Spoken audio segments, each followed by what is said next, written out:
배가 아파라고 하면서 화장실을 들락날락했고 혈변과 혈류가 섞여 나왔기 때문에 보통의 일이 아니다.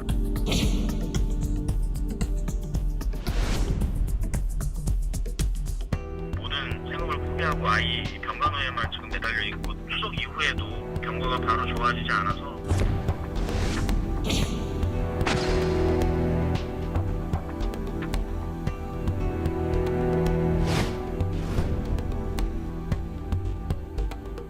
양성이 나온 사람들의 무증상 가족까지 검사가 다 되고 있거든요. 현장에 있는 없어서 추적 해가지고 확보해야 되는 좀 어려움이 있어서 좀 늦어지는 겁니다.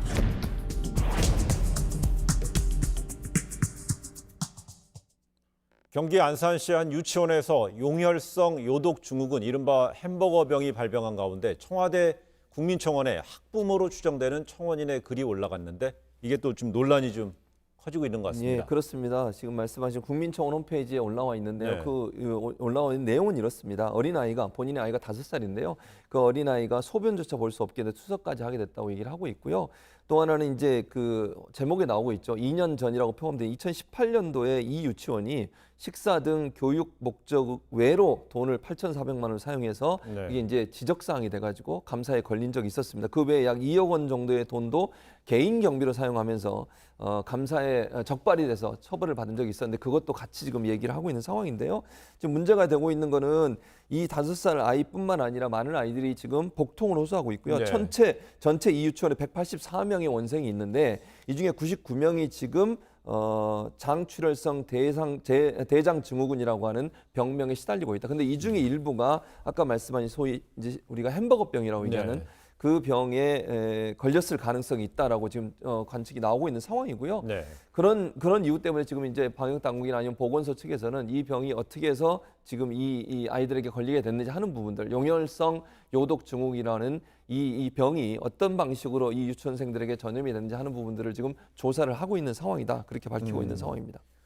네, 집단 식중독 사고가 발생한 이 유치원에서는요, 지난 12일에 집단 설사 등의 식중독 사고가 최초로 보고된 이후에 잇따라 식중독 유증상자가 지금 발생하고 있죠.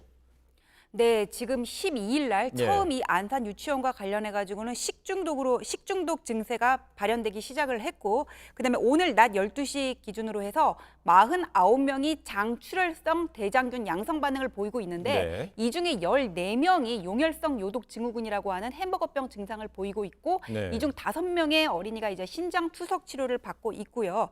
이걸로 인해서 검사를 받은 인원은 295명이고 99명 정도는 아직까지 검사 결과를 기다리고 있다고 합니다. 네. 상록구 보건소 관계자는 이와 관련해 가지고는 역학조사를 진행 중에 있고 결과가 나오기까지는 다소 시간이 걸릴 것으로 예상한다 이렇게 얘기를 하는데 네. 이 햄버거병과 관련해서 우리나라에 이게 의심 사례로 그 나온 거는 이번이 처음이 아니고 지난 2017년에도 있었어요. 네. 한 어린이가 이제 한 햄버거 업체에서 햄버거를 먹고 그 의심되는 증상을 보여가지고는 업체를 상대로 소송을 한 적이 있었는데 예. 그 건과 관련해가지고는 재판을 통해서 인과관계가 밝혀지지는 못했거든요. 그런데 이번 사례 같은 경우에는 그 원인이 어디 있을지는 모르겠는데 여러 명이서 한꺼번에 지금 같은 증상이 네. 발현되고 있는 상황이어서 앞으로 뭐 조사 결과를 지켜보기는 해야 되겠지만은 만약에 이게 어떤 햄버거병이 맞다면은 그 원인 관계를 밝히기가 그때보다는 좀 더 수월하지 않을까 싶습니다. 이번에 많은 숫자의 네, 어떤 네. 증상이 있으니까는요. 그렇다는 얘기죠. 그렇다면은 이른바 햄버거병으로 알려진 용혈성 요독 증후군이 얼마나 위험한지 전문가의 의견을 저희가 좀 들어봤습니다.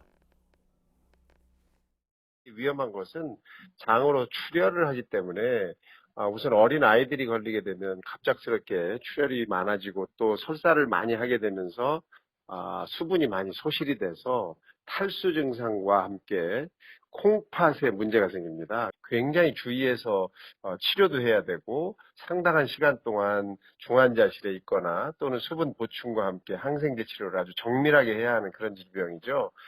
대단히 위험하고 또 한 번 걸리면 그 목숨을 위협할 수 있는 질병이기 때문에 오염된 이런 음식들을 먹지 않도록 주의가 굉장히 중요하고 관리를 하는 것이 필요합니다. 이게 기온이 올라가면서요. 특히나 오염된 음식물 섭취는 정말 막아야 되고 정말 조심해야 되는데 역학조사 결과는 지금 어떻게 밝혀졌습니까? 아직까지는 원인이 확인되지 않고 있는 네. 상황입니다. 계속 조사를 하고 있는 상황인데요. 이제 유치원에서 아이들에게 제공한 음식, 또 음료수, 조리 도구는 조사를 했습니다. 검사했는데 여기서는 대장균이 나오질 않았어요. 그렇다면 다른 원인을 이제 찾아봐야 될 텐데 네. 현재 관심을 갖고 있는 게 뭐냐면 유치원 이제 찐 감자, 수박, 군만두 이 5가지 간식을 제공을 한 것 같은데요. 원래 유치원은 규정이 어떻게 되냐면 이 간식을 제공하기 전에 반드시 일정 기간 보존 조치를 하고 나서 제공을 해야 네. 됩니다. 그런데 이 보존 조치가 제대로 안 된 것으로 알려지고 있어서 이 부분에 대한 조사를 하고 있는 상황이고요.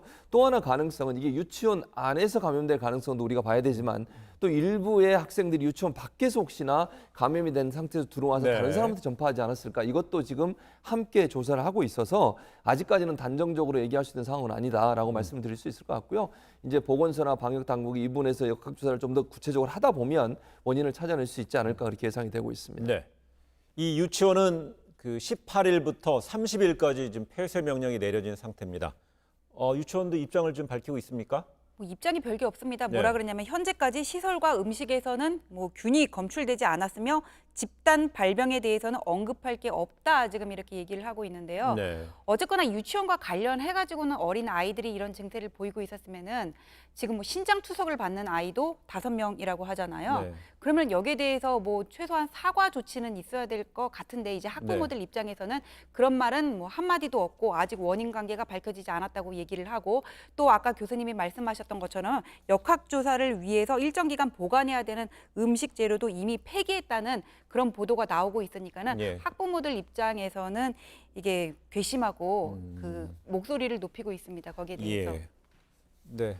그 아픈 어린이가 좀 더 나오지 않았으면 좋겠고요. 그 아픈 어린이들 빨리 좀 나았으면 좋겠습니다.